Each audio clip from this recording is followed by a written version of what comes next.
नमस्कार। आज के इस खास विश्लेषण में आपका बहुत बहुत स्वागत है। आज हम एक ऐसे टॉपिक पर बात करने वाले हैं जो सीधे तौर पर हम सभी की रोजमर्रा की जिंदगी और हमारे घरों से जुड़ा है।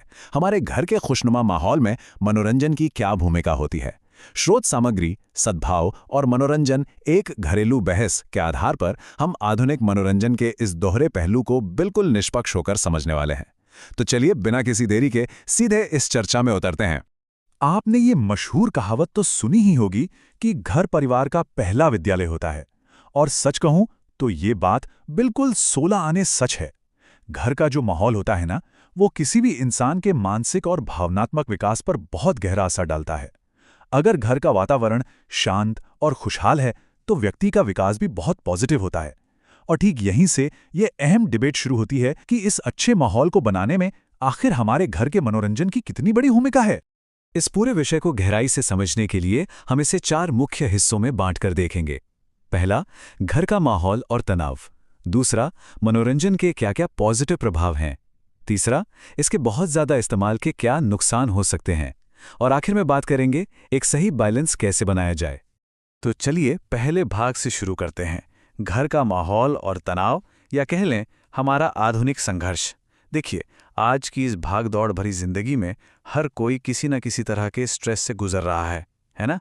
काम का प्रेशर हो या कोई और टेंशन, जब इंसान घर लौटता है तो उसे एक ऐसे माहौल की दरकार होती है जो दिन भर की इस थकान और तनाव को मानो जादू से दूर कर सके।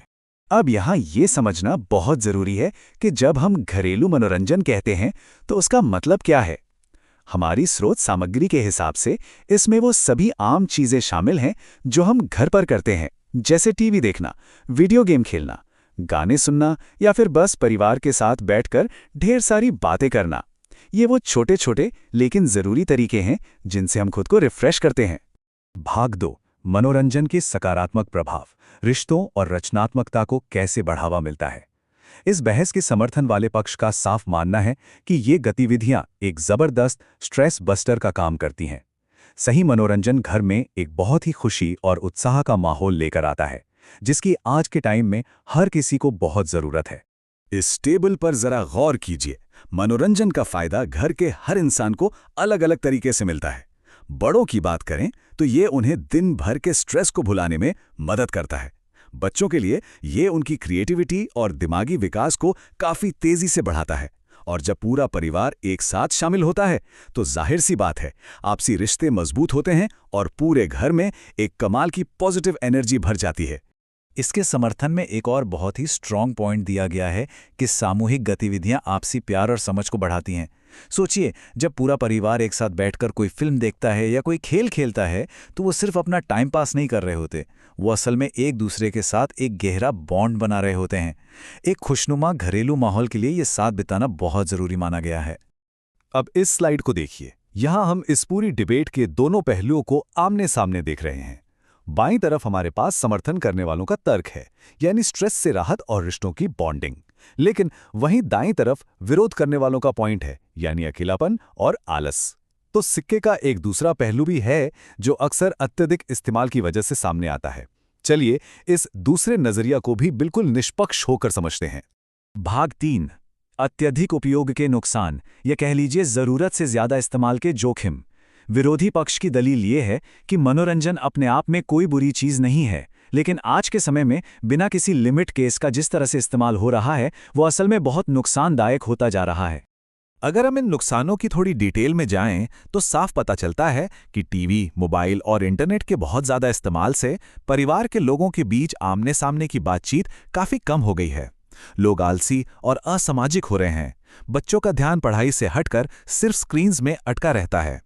नतीजा ये होता है कि एक ही छत के नीचे रहते हुए भी लोग एक दूसरे से बिल्कुल कटे-कटे से रहने लगते हैं। और बात सिर्फ वक्त बर्बाद होने तक ही नहीं रुकती। स्रोत सामग्री हमें एक बहुत ही सीरियस चेतावनी देती है।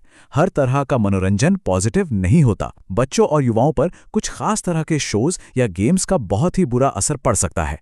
इससे उनके बर्ताव में आक्रामकता या नेगेटिव बदलाव आ सकते हैं। सच में ये एक ऐसा पॉइंट है जिसे किसी भी हाल में इग्नोर नहीं किया जा सकता। भाग 4, संतुलन और सही दिशा, यानी बीच का रास्ता खोजना। तो अब सवाल यह है कि इस पूरी डिबेट से क्या नतीजा निकलता है। देखिए, एनालिसिस से एक बात तो एकदम साफ है कि मनोरंजन कोई विलेन नहीं है। असली प्रॉब्लम है इसके उपयोग की कोई लिमिट तय न करना। तो इसका सही हल यही है कि हम एक बैलेंस बनाकर चलें। इस समस्या को सुलझाने के लिए 3 बहुत ही प्रैक्टिकल कदम सुझाए गए हैं। पहला कदम, अपने मनोरंजन के समय की एक लिमिट सेट करें। दूसरा कदम, हमेशा ऐसा कंटेंट चुनें जो पॉजिटिव हो। और तीसरा, सबसे अहम कदम, अकेले अपने अपने फोन में लगे रहने के बजाय मनोरंजन का मजा पूरे परिवार के साथ मिलकर लें। बस यही वो तरीके हैं जिनसे मनोरंजन घर का माहौल बिगाड़ने की बजाय उसे और भी बेहतर बना सकता है।